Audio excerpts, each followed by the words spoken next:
Friends, welcome to Kavitha சமையலறை. இன்றைக்கி நம்ம பார்க்க போகிற ஸ்பெஷல் ரெசிபி சுவையான ராகி வடை, ராகி தட்டை வடை. ஒரு அருமையான டீ டைம் ஸ்நாக்குங்க. டக்குன்னு ஒரு 10 நிமிஷத்தில் செஞ்சிடலாம். இந்த ராகி வடையோட ஸ்பெஷாலிட்டி என்னென்னா, அதிகம் எண்ணெய் இழுக்காது, நல்ல மொறு மொறுன்னு நல்ல டேஸ்டியாக இருக்கும். சுட சுட டீயோட அட்டகாசமாக இருக்குங்க. ஸோ ஈவினிங் டீ டைம் ஸ்நாக்குக்கு இதனால ஒரு ஹெல்த்தியான சாய்ஸுங்க. இங்கே கோயம்புத்தூர் சைடு இது ரொம்ப ஒரு பாப்புலரான டிஷ். இது ரொம்ப ஒரு ஈஸியான ரெசிபி, ஈஸியாக செஞ்சிடலாம். வாங்க அருமையான ராகி வடை எப்படி பண்ணுறதுன்னு பார்க்கலாம். இப்போ இங்கே ஃபஸ்ட்டு ஸ்டெப்பாக ஸ்டவ்வில் ஒரு பாத்திரம் வச்சு அதில் 1 கப்பு தண்ணி சேர்த்துக்கிறேன். தண்ணி கொஞ்சம் சூடாகட்டும். கொஞ்சம் லைட்டாக சூடாக இருக்கிற தண்ணியை சேர்த்து நம்ம மாவு பிசையும் போது நல்ல மாவு சாஃப்டாக இருக்கும். அடுத்தது இங்கே ஒரு ஃபுல் கப்புக்கு ராகி மாவு எடுத்துக்கிறேங்க. இது கிட்டத்தட்ட ஒரு 150 கிராம் இருக்கும். இதை ஒரு பவுலில் சேர்த்துடலாம். கூடவே 2 டேபிள் ஸ்பூன் அளவுக்கு அரிசி மாவு. இந்த அரிசி மாவு சேர்க்கறதுனால ராகி வடை நல்லா கிறிஸ்பியாக இருக்கும். அடுத்தது உப்பு, தேவையான அளவு உப்பு. நான் இங்கே ஒரு 3/4 டீஸ்பூன் உப்பு சேர்த்துருக்குறேன். அடுத்தது 1 டேபிள் ஸ்பூன் அளவுக்கு குக்கிங் ஆயில். எந்த எண்ணெய் வேணாலும் சேர்த்துக்கலாம், அது ஒன்றும் பிரச்சனை இல்லை. நம்ம வடை பொரிக்கிறதுக்கு எப்படி எண்ணெய் யூஸ் பண்ணுவோம், அதுலேருந்து 1 டேபிள் ஸ்பூன் இந்த மாவோடு சேர்த்து நல்லா ஃபஸ்ட்டு எல்லாமே சேர்த்து நல்லா கலந்து விட்டுறலாங்க. இப்போ நல்ல பொடியாக நறுக்குன 1 பெரிய வெங்காயம், கூடவே பொடியாக நறுக்குன 2 பச்சை மிளகா, அடுத்தது பொடியாக நறுக்குன 2 கொத்து ஃப்ரெஷ்ஷான கருவேப்பிலை. நல்ல காரம் சாப்பிட்றவங்களா இருந்தால் இது கூட மிளகாய் பொடியும் சேர்த்துக்கலாம். ஒரு 1/2 டீஸ்பூன் மிளகாய் பொடி போட்டுக்கோங்க.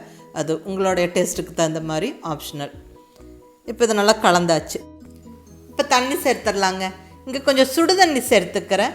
ஸோ மாவு நல்லா சாஃப்டாக நம்மளுக்கு கலந்துக்க முடியும். ஸோ சூடாக இருக்கிற தண்ணி சேர்த்து ஃபஸ்ட்டு ஸ்பூனை விட்டு நல்லா கிளறி விட்டுட்டு, அதுக்கப்புறம் கை பொறுக்கிற சூடு வந்தோன்னே நல்லா கையை விட்டு நல்லா அழுத்தி பிசைஞ்சு கொடுங்க. மாவு நல்லா கொஞ்சம் சப்பாத்தி மாவு மாதிரி சாஃப்டாக பிசைஞ்சுக்கணும். ரொம்ப ஹார்டாக பிசைய வேண்டாம். கொஞ்சம் கொஞ்சமாக தண்ணி விட்டு பிசைங்க.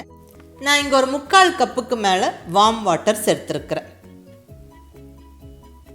அடுத்தது இது கூட 1 டேபிள் ஸ்பூன் அளவுக்கு வறுத்த வேர்க்கடலை நல்லா 2 உடச்சி இப்படி சேர்த்து விட்டுருங்க. இந்த வேர்க்கடலை இந்த வடையோடு சேர்ந்து பொரிஞ்சு வரும்போது ரொம்ப நல்லா டேஸ்ட்டாக இருக்கும். வேர்க்கடலை சேர்த்துக்கலாம், இல்லைன்னா பொட்டுக்கடலையும் சேர்த்துக்கலாம். வேர்க்கடலைக்கு இன்னும் கொஞ்சம் டேஸ்ட் அதிகமாக இருக்கும். ஸோ அது உங்கள் விருப்பம். பொட்டுக்கடலை சேர்த்தாலும் நல்லாயிருக்கும், எது வேணாலும் சேர்த்துக்கோங்க. இப்போ நல்லா பிசைஞ்சாச்சு பாருங்கள். மாவு நல்லா சாஃப்டாக நல்லா பிசைஞ்சாச்சு, கரெக்டான பக்குவத்தில் பிசைஞ்சாச்சு. ஸோ இப்போ மாவு ரெடி. அடுத்தது இதை தட்டி வடையாக பொரிச்சு எடுத்துட வேண்டியது தான். இங்கே ஒரு பட்டர் ஷீட் மேலே ஆயில் தடவிக்கிறேன். நீங்கள் வாழையில் அல்லது ஆயில் கவர் யூஸ் பண்ணியும் நீங்கள் வடை தட்டலாம். நல்ல ஒரு எலுமிச்சம்பழ சைஸ் வடை மாவு எடுத்துகிட்டு நல்லா இப்படி ரவுண்ட் ஷேப்பாக தட்டி விடுங்க. ஆல்மோஸ்ட் ஒரு ரவுண்ட் ஷேப்புக்கு கொண்டு வந்துடுங்க. நல்லா இப்படி தட்டினதுக்கப்புறம் நடுவால் இப்படி ஒரு ஓட்டை போட்டு விட்டுடலாம். பார்க்குறக்கு அழகாக இருக்கும். நல்லா வெந்து வரும்போது ஈவனாக கிறிஸ்பியாக வெந்து வரும். வடை இப்படி நல்லா கொஞ்சம் மெலிசாக தட்டியிருக்கணும். அப்போ தான் நம்மளுக்கு ஃப்ரை பண்ணி எடுக்கும்போது நல்லா கிறிஸ்பியாக இருக்கும்.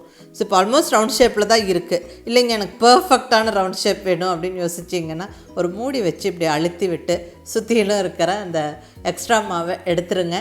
ஸோ பார்க்குறக்கு நல்லா பர்ஃபெக்டான ஒரு ரவுண்ட் ஷேப் இருக்கும். எல்லா வடைகளும் ஒரே மாதிரியே தட்டி நம்ம ஈவனாக ஃப்ரை பண்ணி எடுத்து அழகாக சர்வ் பண்ணலாம். ஸோ அது வேணுங்கிறவங்க பண்ணுங்கள்.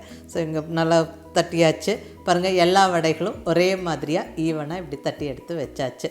இப்போ ராகி தட்டை வடை நம்ம ஃப்ரை பண்ணி எடுத்துடலாம். இங்கே ஸ்டவ்வில் கடாய் வச்சாச்சு. கடாயில் பொரிக்கிறதுக்கு தேவையான ஆயில் வச்சாச்சுங்க. ஆயில் வந்து ரொம்ப ஹீட் ஆகிடக்கூடாது.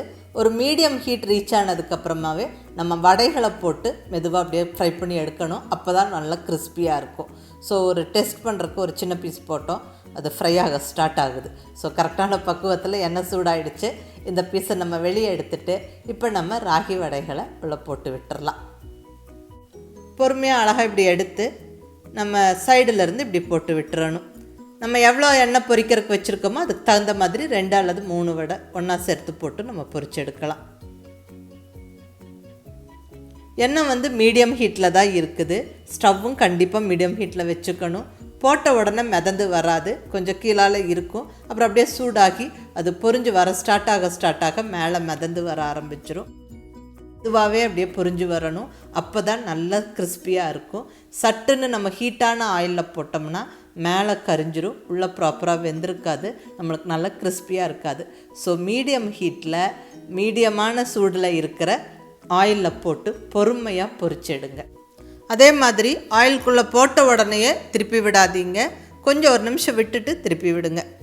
இப்படி 2 சைடும் பொறுமையாக திருப்பி விட்டு நம்ம பொரிச்சு எடுக்கணும். இது ராகி வடை நல்லா ப்ராப்பராக வெந்துருச்சான்னு எப்படி தெரிஞ்சுக்கணுன்னா, நம்ம உள்ளே போட்ட உடனே நல்லா பபிள்ஸ் வரும் ஆயிலில், அது நல்லா பொரிஞ்சு கிறிஸ்பி ஆனோடனே அந்த பபிள்ஸ் கம்மியாயிரும். அப்போ நம்ம புரிஞ்சுக்கலாங்க வடை நல்லா ஈரப்பதெல்லாம் போய் நல்லா மொறுன்னு வெந்துருச்சுன்னு. அவ்வளோதான் பாருங்கள், நல்லா அந்த பபிள்ஸ் எல்லாம் கம்மியாயிடுச்சு. இப்போ நம்ம ஆயிலேருந்து வெளியே எடுத்துடலாம். நல்லா எண்ணெய் வெடித்து எடுத்துடலாம். ராகி வடை பெருசாக எண்ணெய் உரியாது, நம்ம கரெக்டாக பக்குவமாக மாவு பிசைஞ்சு செஞ்சுருக்கோம். ஸோ எண்ணெய் எல்லாம் உரியாது, ஆயில் வந்து கம்மியாக தான் இருக்கும். நல்லா இருந்தாலும் ஒரு டிஷ்யூ பேப்பரில் போட்டு கொஞ்சம் நேரம் ஆற விட்டுட்டு அதுக்கப்புறம் நம்ம சாப்பிடும்போது தான் நல்லா கிறிஸ்பியாக இருக்கும். ஸோ ஆறட்டும். இப்போ அடுத்த அடசல் வடைகளையும் போட்டு எடுத்துடலாங்க. இப்போ வந்து ஸ்டவ்வை கண்டிப்பாக சிம்மில் வச்சுக்கோங்க, ஏன்னா ஏற்கனவே ஆயில் கொஞ்சம் சூடாக இருக்கும். ஸோ இப்போ கொஞ்சம் சிம்மில் வச்சு விட்டுட்டு வடைகளை போட்டுட்டு அதுக்கப்புறம் ஒரு 2 நிமிஷம் கழித்து கூட நம்ம மீடியமில் வச்சுக்கலாம். வச்சுட்டு நல்ல பொறுமையாக அதே மாதிரி மீடியம் ஹீட்லேயே நம்ம பொரிச்சு எடுத்தால் தான் வடை வந்து கிறிஸ்பியாக இருக்கும். அதை மட்டும் கவனமாக வச்சுக்கோங்க. இப்போவும் அதே மாதிரி பொறுமையாக 2 சைடு திருப்பி போட்டு ஸ்டவ்வை மீடியம் ஃப்ளேமில் வச்சுக்கிட்டே பொரிச்சு எடுக்கணும். நல்லா அந்த பபிள்ஸ் எல்லாம் கம்மியான உடனே நம்மளுக்கு வடை வந்து நல்லா பர்ஃபெக்டாக ஃப்ரை ஆகிடுக்கும். இப்போ நம்ம ஆயிலிருந்து எடுத்துடலாம். அவ்வளோதாங்க, சுவையான ராகி வடை ஜம்முன்னு ரெடி ஆகிருச்சு. பாருங்கள், நல்ல ஒரு மொறுன்னு ராகி வடை அட்டகாசமாக இருக்குது. எவ்வளோ கிறிஸ்பியாக இருக்குது பாருங்கள். இதே மாதிரி அளவுகளில் மாவு சேர்த்து இதே மாதிரி பக்குவத்தில் மாவு பிசைஞ்சு ராகி வடை செஞ்சு பாருங்கள், அட்டகாசமாக இருக்கும். நல்ல ஒரு ஈவினிங் டீ டைம் ஸ்நாக் இது. நல்ல ஒரு ஹெல்த்தியான ஸ்நாக்கு, ராகி மில்லட் யூஸ் பண்ணி செய்கிறோம். ஸோ மிஸ் பண்ணாமல் ட்ரை பண்ணி பார்த்துட்டு எப்படி இருந்துச்சுன்னு ஃபீட்பேக் சொல்லுங்கள். பிடிச்சிருந்தால் லைக் பண்ணி ஷேர் பண்ணி கமெண்ட் பண்ணுங்கள். கவிதா சமையலறை சப்ஸ்கிரைப் பண்ணி என்னுடைய மற்ற ரெசிபிஸும் வீடியோஸும் பாருங்கள். தேங்க்யூ.